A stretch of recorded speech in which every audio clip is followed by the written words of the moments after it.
you ever felt frustrated, overwhelmed, or stuck wasting time in admin instead of growing, leveraging, and scaling your business? Then this podcast is for you. Welcome to Delegate to Elevate, the podcast that's all about handing off what you don't need to do so you can focus on what you do best. So here's your host, Bonnie Schutz. Well, hello, everybody. Welcome to Delegate to Elevate. Get done. I'm your host, Bonnie Schutz, and today I am bringing a new friend as a guest to the podcast today. We recently met at a former guest's slow mixer, and we hit it off, and I said, come on my podcast, please. This is Dr. Amanda Nell Edgar. Hello, Amanda. She is the founder of Page and Podium Press, a book coaching, ghostwriting, and publishing company that helps aspiring thought leaders establish their authority by telling their stories. An award-winning author, ghostwriter, and book coach, Amanda is the author of 3 traditionally, because I can talk today, published books, including the recent release, The Summer of 2020, George Floyd and the Resurgence of the Black Lives Matter Movement. Amanda has authored 2 nationally award-winning books and ghostwritten many more. Amanda began as a freelance editor and ghostwriter over 15 years ago. She transitioned to full-time business ownership in 2022 after leaving the life of a tenured university professor, which forced her to develop an entirely new mindset. As an academic, Amanda had very little experience delegating. But rapidly growing business forced her to trust her team, her clients, and most importantly, herself. Well, that's fantastic. Welcome. Oh, thank you so much for having me. You bet. So let's get into it, as they say. I crack myself up when I say these things that I just remember all of a sudden in my head that podcast people say. So let's get exactly into right. it. Just like all the others. But yeah, so welcome. And thank you for joining me. We had a little pre-talk before we started to record, and you've got some great points. So share with me let's say the pivot from education into entrepreneurship and kind of tell us a little bit more about what you're up to. Yeah, I have had a lot of different kind of careers. I guess I'm what they now call a multi-passionate, which is great. Except I didn't grow up around anybody that was kind of working in different kinds of areas. My mother was a high school teacher at a tiny school, her entire career at the same school. And my father worked in factories as a machinist. Wow. So he was not, doing all kinds of, he was working for somebody else. So when I was kind of going into what my job would be, I was just trying different things, honestly. I started in theater. I had a career first as an actor, then I did some directing. Cool. I played piano professionally for a while, but eventually I felt like I've got to settle in something. And so I thought that would be academia. As it turns out, there are a lot of things I really didn't like about the politics of academia primarily. And that was when I thought, well, I should work for myself. So as an academic, a lot of your job is writing and coaching, teaching other people to write. Right. So I kind of started doing that actually all the way back in grad school when I needed some extra money, quite frankly. And I'm pretty good at that kind of thing. We'll call that scrappy. That's right. That is right. Absolutely. So anyway, as I was kind of thinking about what I wanted to do next, I thought, well, let me kind of just dial up this ghostwriting thing and see if that could maybe take me out of academia without a big salary loss. Right. And as it turns out, it could. But as you mentioned, I think in our kind of lead up here, as we were talking earlier before the show, you really cannot have a scalable business by yourself. You have to learn how to bring other people in, or there's a very, very clear ceiling to what you're going to be able to move through on your own. And I really kept hitting up against that, as well as a lot of burnout of just trying to grow this business, but just have it be me, or maybe, a VA, virtual assistant, that I was just giving a thing here and there. And then I was, if we're being honest, redoing most of their work. Guilty. Oh man, it's a bad habit. They call it, okay, you're going to bonify this, aren't you? Yeah, no, that's right. I was, and especially, it is really hard to delegate if you are a writer. And I was a professional writer already, but additionally, I can relate, I think, to a lot of your listeners, because if you enjoy writing social media pieces, you enjoy making blog posts, it makes it really, really hard to hand it off. And then we kind of talked in the lead up before, especially if you are so particular, like I picked that word on purpose. Yeah. Why are you changing it? Or, oh, I never would say it that way. Let me kind of just rewrite this paragraph and then maybe the next one, and I'll just do the whole thing over again. And then at some point you're paying somebody $30 an hour for really nothing. It's costing you more time to manage them. And if you're not using the things that they're giving back to you, usually because you haven't trained them well enough, right, it's just a huge waste, time and money. Yeah, it certainly is. And I talk a lot about what I call the 7 C's. And my 2 favorites are communication and clarity. When you're asking, for some support in a certain task or a certain project within your business. And you're probably really good at that, being a writer. At least in the written form, maybe. What's your preferred communication method? Yeah. I mean, that's such a hard thing too, right? Because if you are a writer, I don't usually write instructions, and I don't even want to write feedback. I'll usually do a Loom or a voice note or whatever, because when I sit at the computer, it's like, oh, this is work, Yeah. It didn't used to feel that way, but now I've been doing an audio clip. That's a lot easier, right? Yeah. 100%. And then you can kind of get the thoughts out, and then your person that you're training kind of can hear how you're getting to the thing you're saying, which I think is helpful. Yes. Definitely a good tip right there, folks. Like, audio clips are the best, and they have been my best friend because I've been bitten in the arse with the written form of communication. So just to further put it out there, audio clips, yes. And Loom videos in trainings, yes, because of tone and delivery, I think. So I'll just threw that in there. I agree. And then save them. Save them. Yeah. Have a page in your work management, your project management software or whatever. We just have like a tutorials page. Yeah. And then they're kind of grouped loosely, but sometimes I look at them, I'm like, oh, when did I make that? But it's still something to start with. And I was doing a task that I just have to do a couple times a year the other day. I pulled up my own video training because I just needed a little refresher. I'm like, how did I do this before? So it's very, very useful to keep them. Repository, whatever that you can find things in, and that goes into SOPs and all that kind of thing that is supported as you can be for the people that work for you or on your projects is good, is as prepared as you can be. And I always tell people, be ready. You may think you're ready to download. To delegate. Boy, I was downloading something earlier and it was still in my head. And as you might find out, I am a woman of a certain age. And sometimes I flub my words or can't find them, and I'll just shout them out later, just so you know. Well, sometimes that is just a part that your brain is working so fast. It is. It's not downloading very fast. But I think even to the theme of the podcast, right? Like, one of the hardest parts about delegating is not just letting go of the task, but letting go of the control in your mind that you thought you had, right? So that I will sometimes, I'll catch myself doing this, and then, you got to kind of relearn it. But sometimes it's like, oh, I delegated that thing, but then I'm going to just check email to see if it got done all day. Yeah, right. And I'll find that really clutters up my mind, so that I'm like, okay, I'm going to do this big picture thing. But then I'm so worried about if that book got shipped. Right. That is that is not for me to supervise. That is several layers. I use the phrase that my husband gave me, and I've said this on the podcast and other episodes. It's, you have to learn to trust, and trust but verify.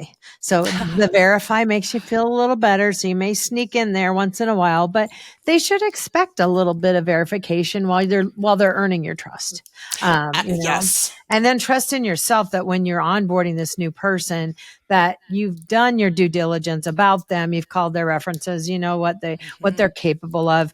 You give them grace to find their rhythm with you and understand you better.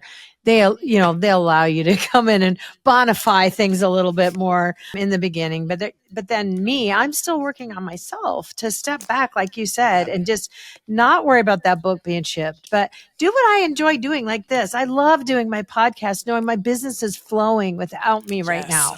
And taking time when I have a headache to go lay down on the couch and not freak out because I'm not working. It's like these are the Yes. old things that used to be in my head that I have totally slammed to the curb because I have Yeah. a supportive team. So yay, team. Oh, and isn't that the feeling of freedom? And it was like Yeah. a moment for me. It It was is. like a snap. The feeling of I love freedom that. when I was like, I have two excellent team members that are leading the other team members. Yes. And I really do not only trust that they're going to do what needs to happen to keep the business just running at a baseline level, but also that they share with me ideas they have for making the business better. And they have a different perspective on it. Yes. You know, if your project manager comes to you and says, hey, I'd really like to try X and Y and Z. I think it'd be more efficient. I have no idea. Probably. Try it. I haven't been in that world in long enough. I don't. She's done updates, you know, and I have her, of course, document them. God forbid Laura would leave my team. I know that's scary. We could even get into that. Like I recently had to let somebody go from my team because it was just where it was years and years and years. And this can happen when you bring on team members or you're delegating portions of your business. And that was a really tough situation, but I had to make that decision. And ultimately it really helped me because sometimes you got to pivot and you're going to fail at times. The delegation doesn't always work, but listening to podcasts like this and getting expert advice and tips and tricks like from business owners like yourself, I think is just a little nugget that people need to help make them feel better. I agree. Yeah. Well, and one thing that I really wanted to make sure that we talked about today, because I've had such an interesting kind of perspective on it, is how you delegate the stuff that you like to do. And I hear that I work with business owners all the time. We do ghostwriting, and oftentimes we're doing ghostwriting for thought leaders, business leaders, people who want to write a book, right, and need to delegate the part that usually, one, they don't know how to do. Most people do not know how to structure a book in an effective way. And two, that they just don't have time. It's hours and hours and hours. I'm a professional writer. Right. When I was writing, it was usually about 10 hours a week for a chapter a week. So if you're thinking 20 chapters, that's a lot. That's a big commitment. That is a lot. But working with people in that role where I'm kind of helping people figure out delegation, hearing that, oh my gosh, they're in Canva all day. Why are you doing that? Get out. If you're listening to this and you're playing in Canva, close that window. You know better. Get out of Canva. It's so fun though, isn't it? Oh, I know.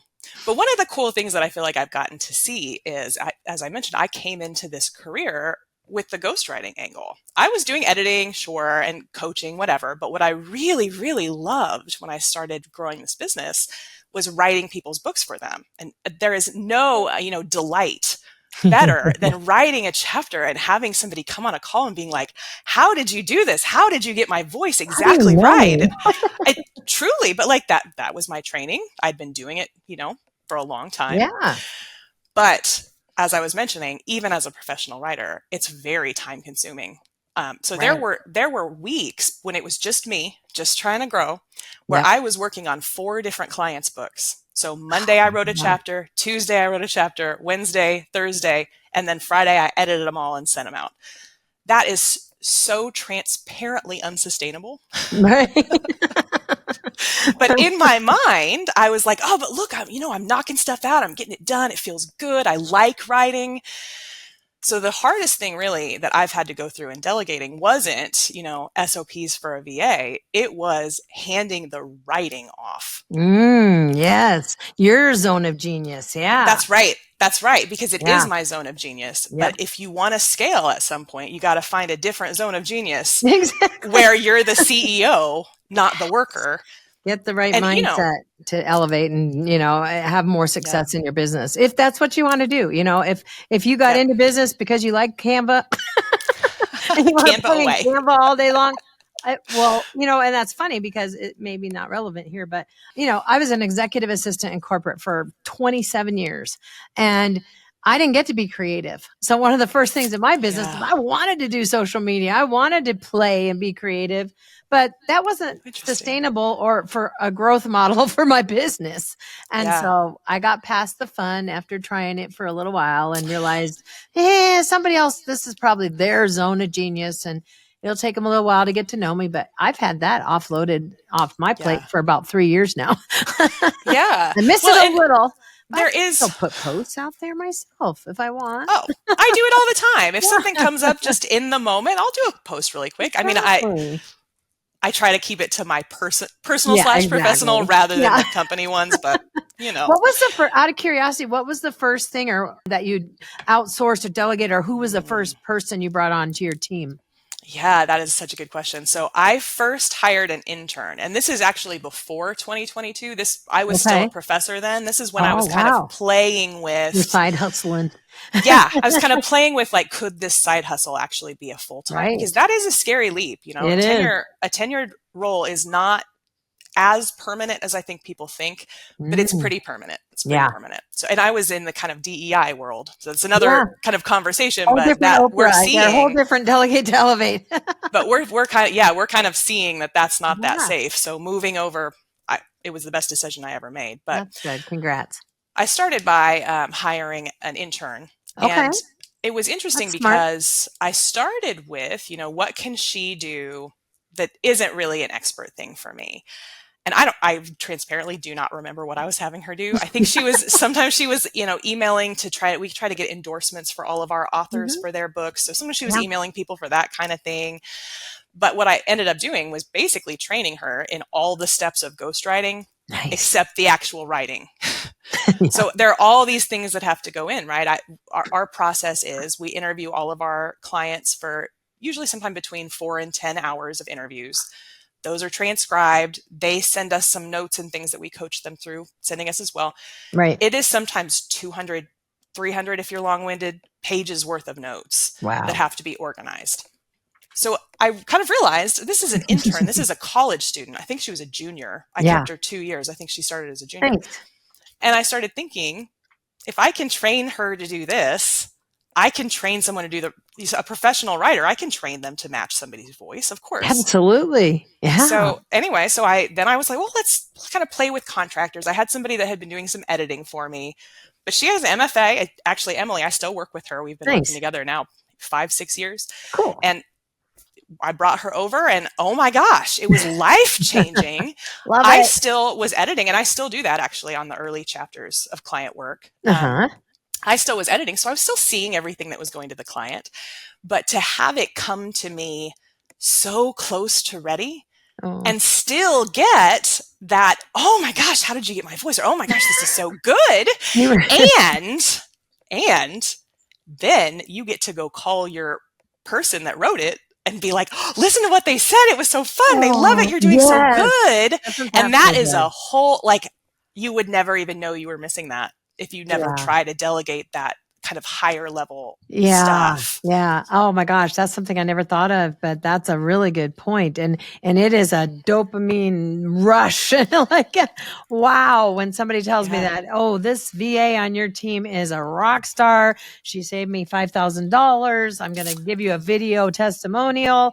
I mean, my day is made. My week is made.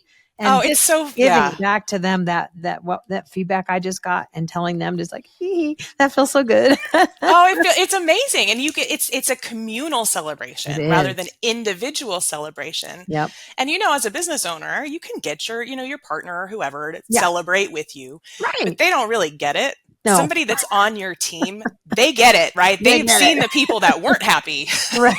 Yeah, they definitely seen those. Yeah. So I think that's great. But it's I was kind of mentioning in our pre-call, it's really similar to something that authors have to do. And it was interesting to see the parallel. So we'll use this phrase, killing your darlings. Yes. And it's an editing phrase. All it means is that in the revision process of any book, you are going to have to delete things that you really like. and that the turn of phrase you used was just like so moving and powerful, or God, we really do need to talk about SOPs, but like, the rest of the book is mindset. You have to just remove some of these things, put them in another file. Maybe you can use them in another project, but you are going to have to delete them. And we will lovingly call that in the literary world, killing your darlings. Nice. And I think that business owners have to do that all the time. Things that you want to do, things that you like doing, things that you are much, much more comfortable doing yourself. You just got to let them go. I love the analogies. I'm all about it. Yeah, but then, you do it in the same way that when you remove that part from your book, the book is so much better. It's the same thing in your business, right? Like you remove that thing, you have a little mourning period. But at the end, you have this whole extra thing you never would have had, where you have somebody that's on your team, on your side. They're in there with you. Representing you so well at that point. Yeah. Yes. Oh my goodness. Who knew? I mean, it's like a quarterback without a team. I can never go back and be on my own again. I mean, there's things that I can do on my own, obviously, but having that team, boy, oh boy, and even my editors for this podcast. I mean, things like that. I couldn't do it on my own. No. It takes a village to raise a child. It takes a village to build a business. Right? It does. Yeah. You cannot, this is actually the same as books too. Yeah. No one can hold the whole potential structure for a business in their head. It's not possible. Right. You also can't hold it in a book, right? And that's when you're learning to write your first book, you are outlining it and then realizing that the outline's not working. So you're adjusting this and that. And then you're revising. I mean, and gosh, it is very similar. Yeah. And as an entrepreneur, I think it feels a little like there is some magic secret. Oof. And if I just get that secret, then everything, and it's not true. Every single thing in entrepreneurship, try it. Different. Every industry is different. Everything. Yeah. And I think I'm going to totally have my team listen to this episode. We've got some nuggets that'll really help my team for sure, I think, in here, because they get they can empathize with the business owners at that point. A lot of my team are business owners themselves. Right. And I'm a client. But I think we can get so much from this. So gosh, wow. Good. So if you had a few takeaways that we could give to the people today, what would be like 2 things you drive home that could give them the best advice ever about delegation? Yeah, I would say the first thing is it's so important that you are just frequently revisiting what you are delegating and what you are pulling back, because that stuff will come back on your plate. For me, it happens when I start feeling kind of insecure. If sales are not exactly where I want them, then I start pulling some of those kind of lower level tasks in. And I think you've got to constantly evaluate and reevaluate where you're doing that. Right. And sometimes you need a voice in your ear to tell you that. So let us be that for you. Exactly. And then I'd say the second thing is don't be afraid to delegate things that on first glance you think only you can do. Ooh. So many authors or aspiring authors come to me and say, I want to write this book, but it's so important to me. It's this vision. It's so important to me that it's my voice. That is our job. So I don't identify that voice. Yes. Yeah. Don't go on Fiverr and hire somebody for $5 to write your book, because they probably aren't going to do that. You get what you pay for. But I'll just say that. if you know that the thing you want to delegate is hard, think about whether it is going to be worth it to you to hire an expert. And maybe it won't, but at least you will know. Right. At least you will know, because what I have found is when I have done that, it didn't work. I tried to do it cheaply and it didn't work. But then when I found somebody that really knew, the freedom of realizing clouds in the sky opened that there's nothing in your business that somebody else couldn't do. There's nothing. Exactly. Literally, business owners hire CEOs. There's nothing in your business that somebody else couldn't do. So really look at that. I myself as irreplaceable when I was doing in the real work world, because I was so loved and nobody can be like me. But that is exact same thing that's happening here. Like I so love doing my social media, but so do other people, and they're better at it than I am. Yep. Well, but I will say this just to leave your listeners. Yeah. If you are not quite sold, if you're writing a book, but you're not quite sold on a ghostwriter taking it over for you, I do have a guide. If you're a content creator, especially, that will help you, take you step by step through pulling your content, organizing it, grouping it into a workable structure and making a writing plan. So I love it. that is a free download. You can pick it up at pageandpodium.com/strategy. And I would love to hear from you if you get in there and use it. I'd love to hear how it goes. Yes, yes. And please comment below if you have any questions for Amanda. And if you're writing a book, I highly suggest you get her services. I think they're going to be well worth it to delegate your mind because you may not see something and they might. I've learned that the hard way. But yeah, it's been great having you today. Thank you so much. I really appreciate you taking the time today. And I will put all her information down in the comments for everybody. Please subscribe and like the channel and share with your friends. And if any of this resonated today that you have more questions about, plop them in there too. Amanda and I will keep an eye out and we'll answer if we can. I'll bring her back if you want to learn some more about something she talked about today. And have a great one, everybody. Thanks again, Amanda. Oh, thanks so much for having me. I really appreciate you. Take care. So that's it for today's episode of Delegate to Elevate. Head on over to Apple Podcasts or wherever you listen and subscribe to the show. One lucky listener every single week that posts a review on Apple Podcasts or iTunes will win a chance in the grand prize drawing to win a $15,000 private VIP day with Bonnie herself. Be sure to head on over to delegatetoelevatepodcast.com. That's with the number 2. And pick up a free copy of Bonnie's gift. And join us on the next episode.